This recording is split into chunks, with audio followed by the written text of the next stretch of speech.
All right, today we're taking a look at the GEERTOP two-person tent. And before we get too much further, it is important to note that this was provided for demonstration purposes. Now this tent comes in at a little over 8 pounds. So if you're gonna be backpacking with it, it's going to definitely be on the heavier side, but you could probably split it up and give half to one person, half to another, giving an even 4-pound split or about it, and making things a little bit easier for you. Now, to set this up, it's actually quite easy. You could see the first time it took me about 10-15 minutes because I'm not used to this style setup, but once I got it figured out, it was super easy. You look at the bag has the instructions. The most important part is you lay out the outer shell on the ground, and then you'll find that you have your canvas cover that comes out the front, and then you'll be looking for these gray perforated linings on the outside of the tent, and that's where the poles are gonna slide through. You're gonna have 3 poles. I put all of them together to start, and what that told me was here's the 2 that are the same size, here's the one that's not the same size.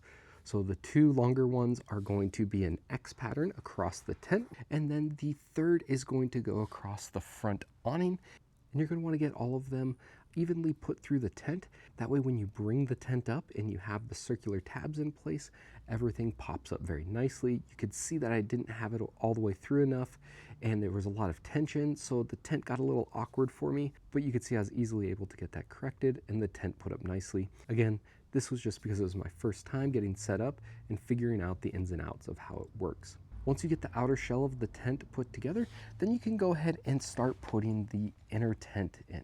And this is actually really easy. At each of the bottom corners, there are 4 buckles. You're going to want to start by buckling the 4 bottoms to each corner of the tent. And then after that, you're just gonna find all of the knobs on the outside of the tent, and you're gonna hook it to the holes that are on the inside of the shell. And I started at the back and worked my way forward, and it went in very nicely. When you take a look at the tent, it has lots of great features. The front has a nice little storage area to it, so you're gonna be able to put your shoes, your backpack, and other things along those lines in front of it to help keep it out of the weather.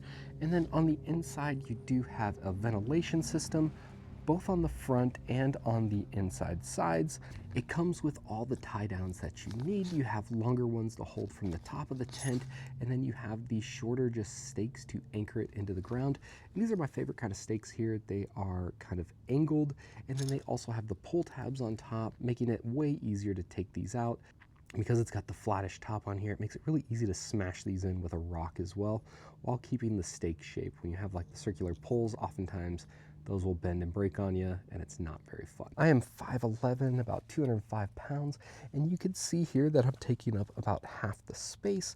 So if we had 2 inflatable pads, I believe they would overlap a little bit in here, but you could easily fit 2 grown adults lying on their back in here, and it has plenty of space for 2 people.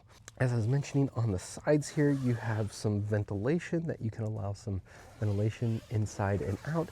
And then you also have ventilation holes up top, and you have a hook so you can put a lantern or anything along those lines. Overall, if you're looking for a 2-person tent, I'm super happy with this one, and I think it's worth checking out.